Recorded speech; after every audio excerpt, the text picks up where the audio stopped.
I hope that I get to see you guys a little bit longer. But we'll see.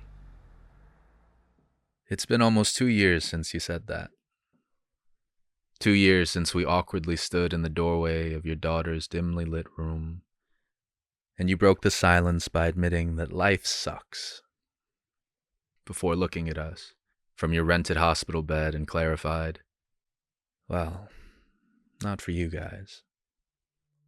I held in my tears as your son tried to make sense of it all.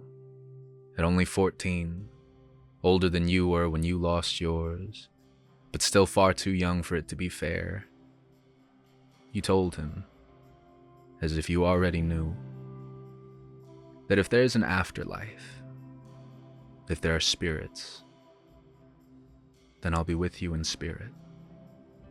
Always. So just keep me in your memory. At the funeral, my dad started off strong, but choked up the moment he started talking about the kids. Your youngest brother spoke about how kind you were, how you'd always give money to strangers in need. Your wife cried and said there'd never be another. Your son spoke in a faint whisper, and just like you, he kept his real emotions hidden, as he thanked you and said he'd miss you without shedding a tear. When the mic was finally free, they asked me if I wanted to speak. Despite their insistence that that was my very last chance to say goodbye, I shook my head and remained glued to my seat, where I dedicated what little energy I had left to stopping myself from falling apart. I didn't know what to say. Before they carried you away, a fly landed on your casket. It followed us home, and your wife was convinced it was you reincarnated. I thought it was ridiculous. Your son was offended at the idea that you'd come back as a fly of all things. But even though I've never been particularly religious,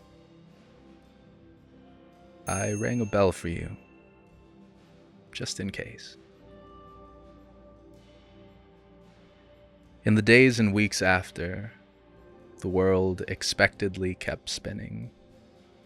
Everyone went back to work. The rain eventually stopped falling. Laughter returned.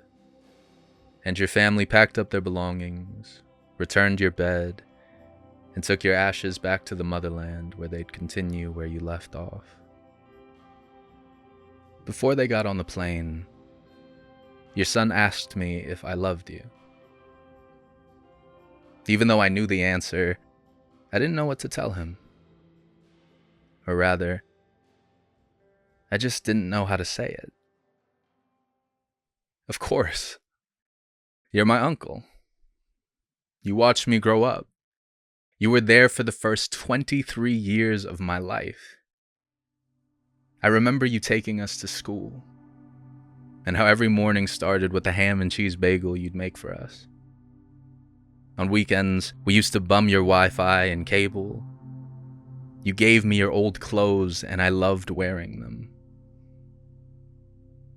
You always sang Elvis songs. Blue suede shoes, Jailhouse Rock, Don't Be Cruel. He was your introduction to America, the same way you were my introduction to the oldies, which you boldly declared was real music.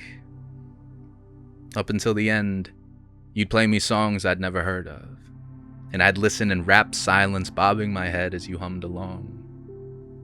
Of course I loved you. I still love you. We both grew up in a family that doesn't know how to say what we feel. So love has always been something we express through our actions. That's how I know you loved us. How I know you loved me. It was in our evening walks, the impromptu lunches and tuk-tuk rides, the beers you always ordered me because you couldn't drink anymore, picking up your kids from school and going to dinner. It was in the music. I still listen to those songs you showed me. Now this is how I show my love. by remembering and not allowing the world to forget you. I see you everywhere I go. And it always stings. No matter how beautiful the moment, I think about how much you'd have loved it too.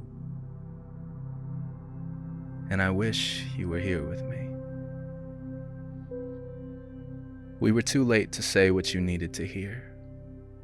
The words that could have set you free are the same ones that are still haunting me.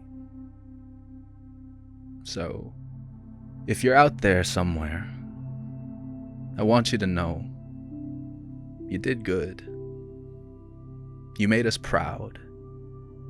You were the best we could have asked for. You were enough, and then some. We love you.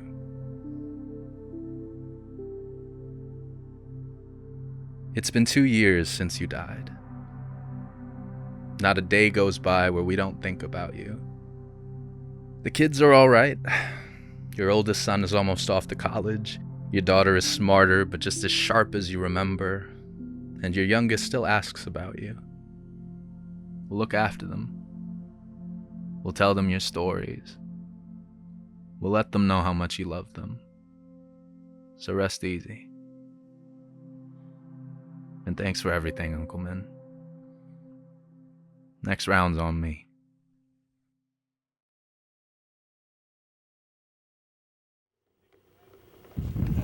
Record now. Record the beach.